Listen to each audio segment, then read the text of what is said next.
어차피 목적지는 정해져 있고 결과는 정해져 있다. 네, 여러분 반갑습니다. 비트캐쳐입니다. 이번 FOMC 이후에 연준 인사들은 지속적으로 대중들을 불안하게 만들면서 긴축을 더 해야 된다. 뭔가 금리를 더 올릴 것만 같은, 더 강하게 숨을 조일 것만 같은 그런 움직임을 보여주고 있습니다. 이에 따라서 당연히 대중들은 표면적으로 보이는 거, 이들이 어떻게 말했고 미디어에서 어떻게 얘기하느냐에 따라 또 투심이 흔들리고 멘탈이 흔들리고 또 시장을 욕하고 떠나갑니다. 근데 우리가 알아야 될 사실, 우리가 미국의 입장이라면 더 강한 금리 인상과 더 강한 긴축을 할 만한 체력이 받쳐줄까? 이 부분에 대해서 깊게 생각해 본다면 향후 통화 정책이 좀 어떤 방향으로 갈지 캐치를 할 수가 있다. 그래서 현재 지금 상황이 어떤 상황입니까? 지금 기업들의 파산 신청이 과거 2008년 금융위기와 코로나 당시만큼 이런 식으로 지금 파산 신청이 급증했다. 근데 계속 기업들이 파산하는 거 연준이 방치하고 계속 금리 올리면 어떻게 됩니까? 결국에 전 세계적으로 경제가 완전히 무너지고 2008년 때 한번 경험을 했습니다. 이렇게 한번 무너진 경제를 일으켜 세우는 거 너무나도 어렵고 힘들기 때문에 연준은 방치하는 선택이 아니라 결국에 코로나 때 뭐 했습니까? 엄청나게 돈 풀고 달러 찍어내고 유동성 공급하면서 살려줄 것이다. 왜 그렇게 생각하느냐라고 여쭤보시면 올해 3월에 어떤 일이 있었습니까?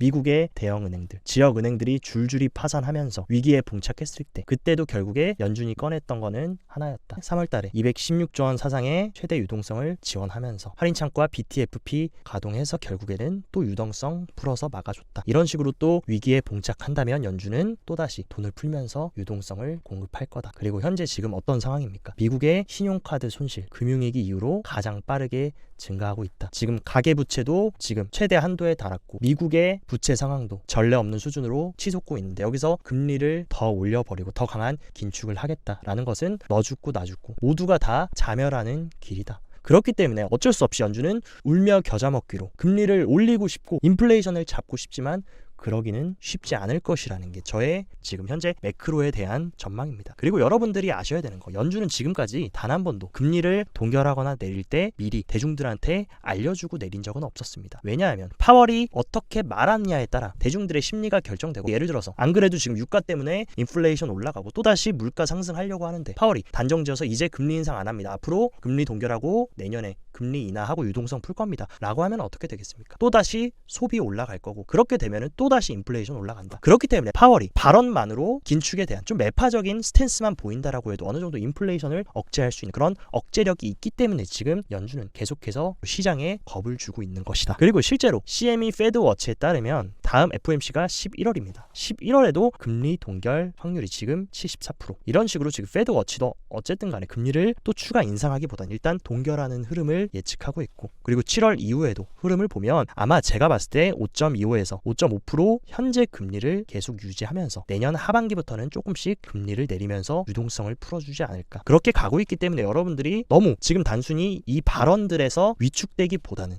조금 더 여러분들이 본질적으로 미국의 입장, 연준의 입장, 파월의 입장에서 생각해본다면 뭔가 강한 금리 인상과 또다시 긴축으로 옥죄어서 하기에는 너무 리스크가 큰 상황이다. 이 부분은 여러분들이 조금 인지를 하셨으면 좋겠고, 현재 지금 비트코인 같은 경우는 어쨌든 최근 9월 초 이후에 이런 식으로 의미 있는 상승을 27K까지 보여줬지만 지금 현재 조정이 나오면서 매크로 영향으로 되돌림을 줬다. 근데 우리가 알아야 되는 거, 지금 비트코인 같은 경우는 상대적으로 나스닥에 비해서 굉장히 가격 방어를 잘해주고 있다. 이것이 굉장히 중요합니다. 향후에 경기 침체에 대한 시그널들이 계속해서 나오고 있고 여러 가지 침체가 올 수 있는, 그게 연착륙이든 견착륙이든 어쨌든 침체가 오는 시그널이 나오고 있는데 그거에 따라서 지금 나스닥 같은 경우는 직전 저점까지 붕괴하려는 이런 약한 모습을 보여주고 있지만 나름대로 비트코인은 최근 이 상승분에 대해서 되돌림은 좋지만 어느 정도 가격 방어를 상대적으로 잘 해주고 있다. 그 얘기는 뭡니까? 정말 침체가 온다라고 해도 미국 전통 자산들 증시보다 비트코인이 어떻게 보면 조금 더 강한 역할, 어떻게 보면 이 침체 시기에 대안으로 떠오를 수 있는 어떤 그런 면모를 비트코인이 지금 보여주고 있다. 이 부분은 굉장히 저는 긍정적으로 해석할 수 있다라고 생각을 합니다. 그래서 현재 지금 비트코인 흐름도 간단하게 좀 짚고 넘어가자면, 일단 제가 봤을 때는 이번에 또다시 이 하락 추세선 상단 저항을 맞고 지금 되돌림을 줬지만 지금 되돌림의 폭이 어느 정도 구간입니까? 이번 상승분의 0.5에서 0.618 구간, 제가 봤을 때는 0.618 구간인 25.8K 이 구간을 만약에 일봉 종가로 지켜준다라고 하면 충분히 다시 이 단기 하락 트렌드 라인을 시도가 가능하고, 확실하게 상승장으로 우리가 전환됐다라고 컨펌을 하려면 확실하게 이 하방 추세선을 돌파해서 안착하는 흐름을 보여줘야 된다. 만약에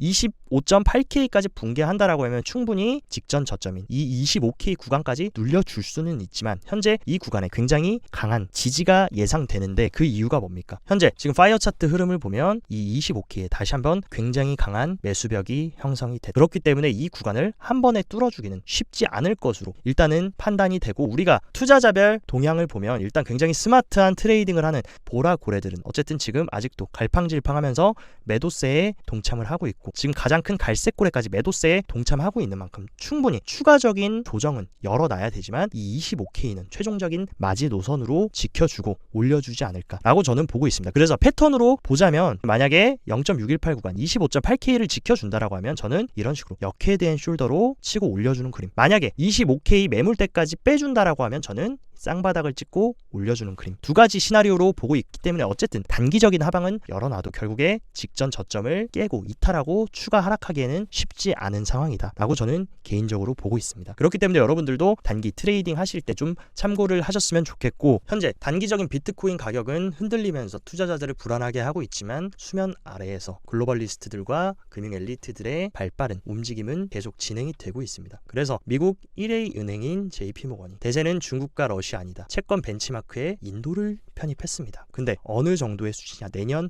6월부터 441조 원어치의 편입을 해서 최대 10%의 비중을 싣고 가겠다라고 하면서 본격적으로 인도 시장에 개입하려는 미국의 움직임을 볼 수 있고, 또 최근에 인도는 어떤 일이 있었습니까? 지금 비트코인 현물 ETF를 기다리고 있는 세계 최대 자산운용사 블랙록이 14억 인구의 인도 시장을 정조준하면서 디지털 자산 운용사 지오 블랙록을 인도와 합작해서 설립했다. 근데 우리가 여기서 알아야 되는 거, 블랙록이 파트너십을 맺고 설립한 인도의 파트너사가 어딥니까? 인도 최대의 상장사인 릴라이언스 인더스트리와 협력해서 디지털 자산을, 다른 것도 아닙니다. 뭐 기존 증시나 주식 채권이 아니라 디지털 자산을 최우선으로 하는 자산운용사 설립을 위해 지금 공동 출자하고 있다. 여러분들이 감이 안 잡히실까봐 릴라이언스 그룹에 대해서 말씀을 드리자면, 인도 시가총액 1위 기업, 한국으로 따지면 삼성전자와 지금 블랙록이 손을 잡았다. 지금 블랙록은 인도의 14억 인구와 함께 이 디지털 자산 시장을 구축하려는 수면 아래에서 진행을 하고 있고, 지금 블랙록은 뭐 하고 있습니까? 비트코인 현물 ETF 승인만을 기다리고 있고 시간 문제다. 그렇기 때문에 우리가 지금 가격에 흔들릴 게 아니라 수면 아래에서 얼마나 엄청난 일들이 일어나고 있는지, 이 부분을 우리가 통찰력 있게 파악을 해야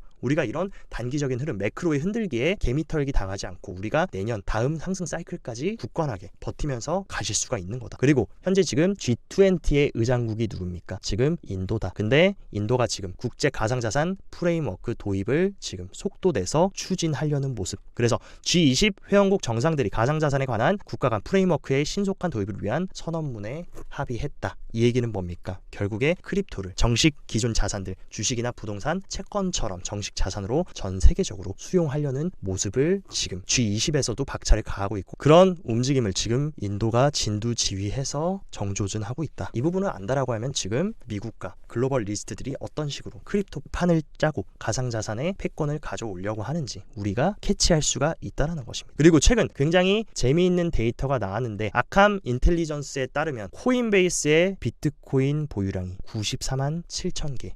이 숫자가 얼마나 엄청난 거냐. 대부분 비트코인을 가장 많이 가지고 있는 거 당연히 바이낸스, 세계 1위 거래소인 바이낸스라고 생각할 수 있다. 근데 현재 바이낸스 비트코인 보유량은 66만 9천 개. 근데 지금 이런 식으로 최근 들어서 코인베이스가 바이낸스 비트코인 보유량을 월등하게 능가하면서 엄청난 양을 지금 코인베이스 지갑에 축적이 되고 있다. 근데 여기서 우리는 물음표를 띄워야 되는데, 여러분들이 아시는 거, 이번 블랙록이 현물 비트코인 ETF 신청했을 때 감시 공유 계약 파트너가 누구였습니까? 코인베이스. 그리고 블랙록뿐만이 아니라 그레이스케일부터 아크 인베스트먼트, 블랙록까지 커스터디안이 누굽니까? 모두 코인베이스다. 그리고 비트코인 현물 ETF를 출시하려면 직접 이 기관들이 엄청난 유동성을 감당해야 하기 때문에 엄청난 비트코인을 보유하고 매집을 해야 된다. 근데 여기서 이상한 점, 왜 코인베이스의 비트코인 물량이 지금 이런 식으로 폭발적으로 증가하고 있을까? 특히나 이런 조정 약세장, 개미들이 불안에 떨고 불확실성이 큰 시장에서 코인베이스의 지갑에 비트코인 물량은 계속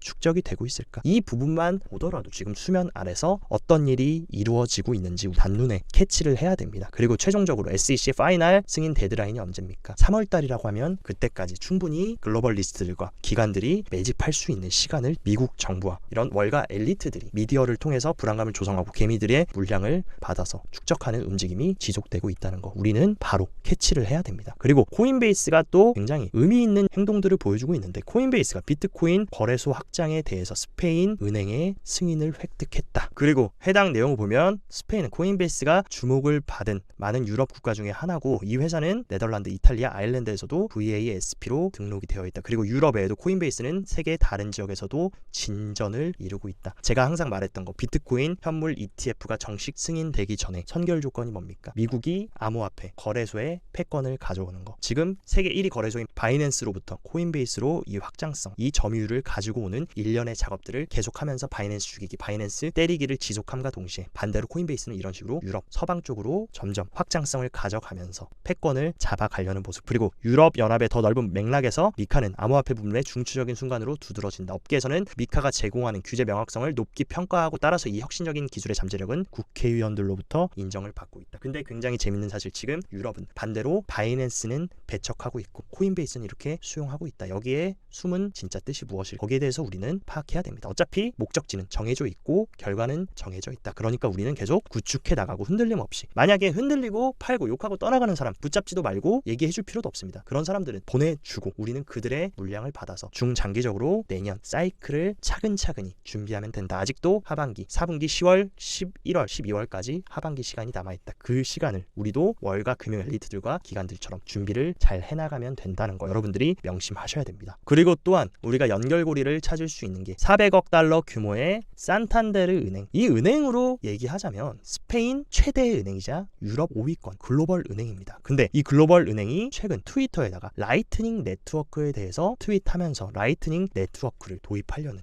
이 엄청난 대형 스페인의 은행이 라이트닝 네트워크를 도입하려는 의미심장한 트윗을 올려줬는데, 최근에 어떤 일이 있었습니까? 바로 코인베이스가 라이트닝 네트워크를 통합하겠다라고 발표하면서 시장에 또 한 번 엄청난 충격을 줬다. 근데 이런 연결고리들이 지금 차근차근 수면 아래서 모세혈관처럼 이어져 있고, 지금 그 중심에는 코인베이스가 있다. 그래서 제가 항상 여러분들한테 말씀드렸던 거, 지금 미국 정부는 어떤 흐름으로 암호화폐 시장에 패권을 잡으려고 합니까? 일단 전 세계 최대의 세력이라고 부르는 세계 1위 자산운용사 블랙록, 그리고 지금 미국의 1위 거래소 코인베이스, 그리고 미국발 스테이블 코인인 USDC와 페이팔 스테이블 코인인 PYUSD, 이 세 가지 최대의 자산운용사와 최대의 크립토 거래소, 그리고 스테이블 코인까지, 이 세 개의 패권을 확실하게 가져와서 이 삼위일체가 형성되면 그때 비트코인 현물 ETF를 승인시키면서 확실하게 시장의 주도권을 중국과 외부에서부터 미국으로 통합시키려는 이런 그림을 짜고 있는 것이고, SEC 게리 겐슬러는 뭔가 지금은 주적인 것 같고 크립토를 완전히 배척하고 죽이려는 사람처럼 보이지만 결국 정부의 꼭두각시이고 앞에서 광대짓을 하는 광대일 뿐이라는 거 우리가 알아야 되고, 제가 누누이 여러분들한테 말씀드렸기 때문에 우리 다른 분들은 몰라도 캐쳐 구독자님들만큼은 흔들리지 말고 잘 구축해 나가셨으면 좋겠습니다. 오히려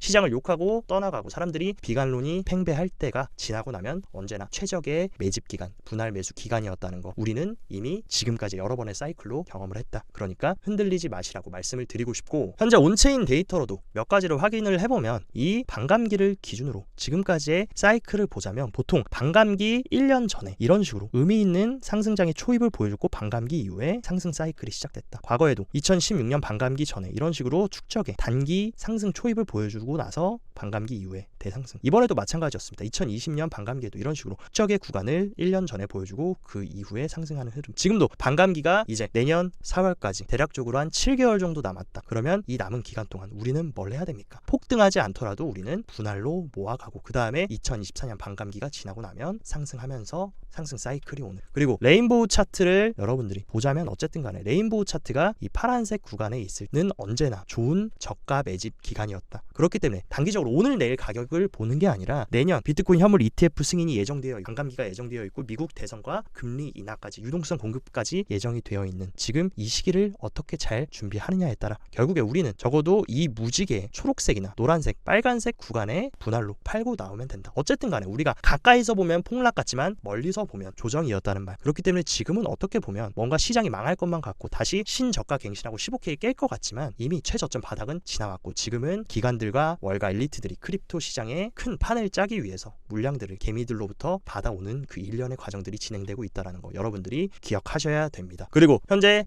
비트코인에 비해서 이더리움이 굉장히 약세를 보여주고 있는데 우리가 봐야 되는 굉장히 재밌는 사실, 지금 거래소의 이더리움 보유량이 역대 최저치로 내려가면서 누군가가 지금 거래소에서 이더리움을 계속 매수하고 개인 지갑이나 수탁 서비스로 이동을 시키고 있다. 보통 이런 움직임들은 기관이나 고래들의 움직임으로 해석할 수 있고 비트코인뿐만이 아니라 지금 이더리움도 새로운 혁신 비트코인 선물 ETF와 현물 ETF를 준비하기 위해서 기관들은 계속 축적을 하고 있다는 거 우리가 알 수 있고, 그리고 이더리움의 펀더멘탈이라고 볼 수 있는 이더리움 스테이킹 비율은 날이 갈수록 계속 상승하고 있다. 그 얘기는 뭡니까? 더 많은 기관들과 고래들이 비트코인을 중장기적인 관점으로 보유하면서 스테이킹을 해서 예치하면서, 그렇다는 얘기는 뭡니까? 하방 경직성은 강해지고 오히려 수요가 들어온다라고 하면 충분히 크게 상승할 수 있는 그런 에너지들이 지금 되고 있다는 거 우리가 명심해야 된다. 그리고 최근 들어서 알트코인들이 순환매로 의미 있는 상승이 나오는 그런 움직임을 보여줬는데 지금 구간이 과거 2020년 알트가 저평가 구간 이후에 역대급으로 전례 없는 상승장을 보여줬던 그때 시기와 지금 알트코인 인덱스가 비슷한 위치다. 그 얘기는 뭡니까? 지금 알트코인들은 상대적으로 비트코인에 비해서 굉장히 저평가되어 있는 구간이다. 그렇기 때문에 여러분들이 뭐 자발트, 김치코인 아무거나 들어가면 안 되겠지만 어느 정도 펀더멘탈이 있고 향후에 3년, 5년 뒤에도 살아남아서 비즈니스를 잘 영위할 수 있는 그런 근본 있는 알트코인들을 지금 선택적으로 잘 매집해서 모아간다라고 하면 충분히 굉장히 좋은 매수 자리일 수 있다는 것을 현재 지금 보여주고 있다. 그리고 최근 비트 상승과 함께 가파르게 상승했던 비트코인 도미넌스도 이런 식으로 핵심 상승 트렌드 라인을 확실하게 이탈하면서 오히려 도미넌스가 크게 눌려주는 모습을 보여주고 있습니다. 그래서 만약에 비트코인이 25K 직전 저점을 지켜준다라는 가정하에 횡보를 하면서 오히려 비트코인 도미넌스가 하락한다라고 하면 충분히 단기적으로 알트 순환매 사이클이 올 수 있다라고 저는 개인적으로 보고 있습니다. 그렇기 때문에 현재 지금 자리가 좋고 추세를 잘 형성하고 차트를 잘 만들어준 알트코인들은 충분히 단기적으로 접근해도 재미를 볼 수 있는 그런 자리라고 생각하기 때문에 여러분들께서도 많이들 궁금해하시고 알트 진입 시기에 대해서 지금 고민이 많으실 것 같은데 이런 내용들을 종합적으로 판단하셔가지고 좀 현명한 투자 판단을 내리셨으면 좋겠습니다. 네, 오늘 영상도 시청 진심으로 감사드리고 영상 도움됐다 하시면 좋아요, 구독 눌러주시고 더 자세한 투자 전략이나 디테일한 실전 투자 정보는 영상 하단 고정 댓글에 제가 직접 운영하는 텔레그램방 링크 활짝 열어놨습니다. 누구나 클릭만 하시면 이쪽으로 무료 입장 가능하시니까 참고하셔서 성공적인 투자 이어나가시길 바랍니다. 오늘도 시청 감사드리고 여기까지 비트캐쳐였습니다.